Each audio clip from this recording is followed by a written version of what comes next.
Монгол Улсын их хурл чинь хууль баталдаг хамгийн дээдчний байгууллага шүү дээ. Гэтэл 76 гэдэг тоо бол өнөөгийн яг энэ нийгэмд бол ингээд нэг бага хэмжээний компани ажилчдаас илүү бага тоо байгаа байхгүй юу. Тэгэхээр эн чинь улс их орныг тэр чигт нь удирдах энэ бодлогыг тодорхойлж байгаа хүмүүс энэ одоо тоо нэмэгдэнэ гэдэг нэг талдаа бас ингээд илүү нөгөө юм үр өгөөчтэй ажиллаж өгөх юм болов уу гэж хараад байгаа. Ямар ч олоолаа болсон зүг бах. Олоолаа болж ижил одоо нөгөө нэг янз бүрийн хамаарал үүсдэг, нэг хүнд хэтэрхий хэрэг мэдл очдог гэдэг юм уу те. Энэ асуудлууд нь цэгцэрэг байх. Залуу хүний хувьд бол 2 гараа өргөнд дэмжиж байгаа.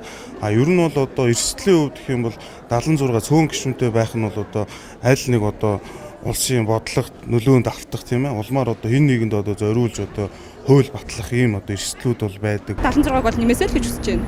Их мэдлийн жоохон хязгаарлагдах юм бол иргэдэгээ илүү их сонсох юм болов уу гэж бодож байна. Иргэний хувьд. Үгүй ядаж тойрогтой ажиллах, барих тийм ээ.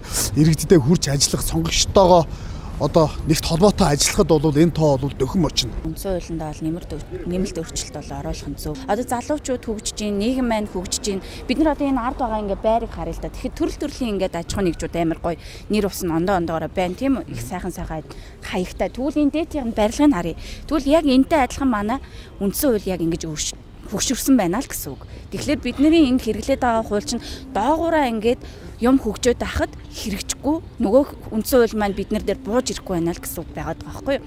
Тэгэхээр манай иргэд бас энийгээ бас сайхан ойлгоод дэмжих нь бас зүйтэй гэж би бол харж байгаа. Холимог ч юм уу явсан тохиол 2% ард түмний 2% саналыг авсан намаас нэг төлөөд ороод эхлэнгүүд ингээд олон намын тогтолцоо орж боломжтой. Олон нам орж ирэх тусам сөрөвчний чадал нэмэгдэнэ, хяналт сайжирна. Ингэснээр нөгөө нэг ийм хит дураараа байгаа энэ нөхцөл байдал нь алга болно гэж найдаж харж байгаа. Монголын хүн ам 3 сая 400 болцсон байна. Конопи эрх мэдэл нэг хүнд хитэх төвлөрсөн байна. Одоо улсын их хурлын гишүүд ч одоо засгийн газрын үйл ажиллагаанд хяналт тавих үүрэгтэй тийм байгууллага шүү дээ. Тэгэхэд бол одоо хит их нэг одоо чинь 18 хүн давхар дээл өмссөн байна тий. Энийг бол шийдвэр гаргах төвшөнд бол маш их буруугаар нөлөөлж байна гэж бодож байгаа. Гишүүдийн тоо нэмж байгаатай адилхан гендерийн асуудал дээр ч гэсэндээ эмэгтэй хүний оролцоог нь жоохон төлхөө нэмээд өгөөсэй.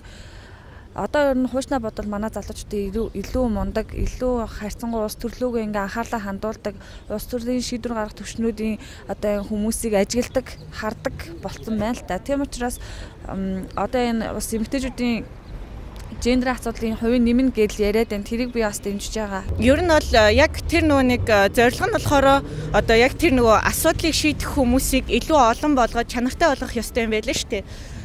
Хэрвээ энэ тоо болохоор яг тэр нөгөө зорилготой хүрээд одоо тэр нэг 50%-аас илүү тэр асуудлыг шийдэх юунда чанартай хүрч чадах юм бол энэ нөгөө нэг одоо нөгөө нэг шат чатандаа энэ нөгөө нэг хүн хүч авах тиймэрхүү ойлголтыг хараа харьцангуй бууруулж өгөх юм байна гэдэг ойлголт авсан. Яг хэрвээ тэр нөгөө нэг юугаа одоо нөхцлөө хангаж ивэл бол зөвшөөрөхөд бол асуудал байхгүй. Дэмжиж байгаа. Олон улсын энэ гишүүдийн тоог тогтоодог энэ туршлагуудаас